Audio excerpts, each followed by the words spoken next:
Okay, so I have a favorite biblical conspiracy theory about a character that we usually don't notice.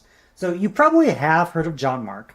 In Acts 12, we're told that his mother, Mary, and there's lots of Marys in the first century, owns this house in Jerusalem that seems to be the headquarters of the early church. In Acts 13, he joins Paul and Barnabas on their first missionary journey. Acts 15, he abandons them halfway through, and Paul gets so pissy that he refuses to work with John Mark again. Takes Barnabas advocating for the guy, but later in Colossians 4 and 2 Timothy 4, Paul calls John Mark like a son to me, useful in ministry. So, church tradition says that John Mark is likely John the Evangelist, the person who wrote the Gospel of Mark. And church tradition says that Peter and Mark were close to get together. Peter tells his memoirs to Mark. We know that his family, his mom, is wealthy, owns prime real estate in Jerusalem, big enough to host the upper room final supper, big enough to host Pentecost and be the headquarters of the early church. So you've got this wealthy young guy with a mom who's got serious money and serious connections to the Jesus movement. Now here's my conspiracy theory. What if John Mark is the rich young ruler from Mark 10? This is the guy who says to Jesus, "What must I do to inherit eternal life?"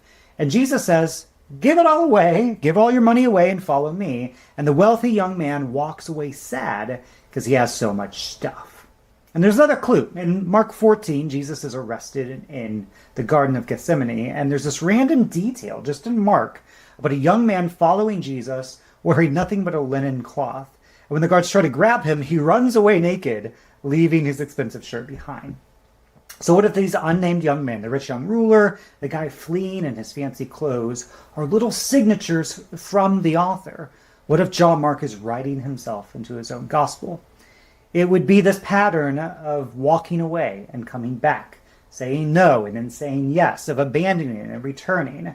And what if John Mark's whole story is about learning that following Jesus isn't a one-time decision?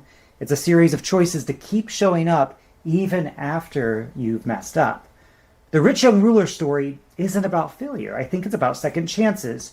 He walks away sad, but it's not the end of his story. It's just the beginning of learning what it really costs to follow God, to follow Jesus. Like Jesus said to the disciples who question, "Who can possibly be saved?" Jesus says, "With God, all things are possible."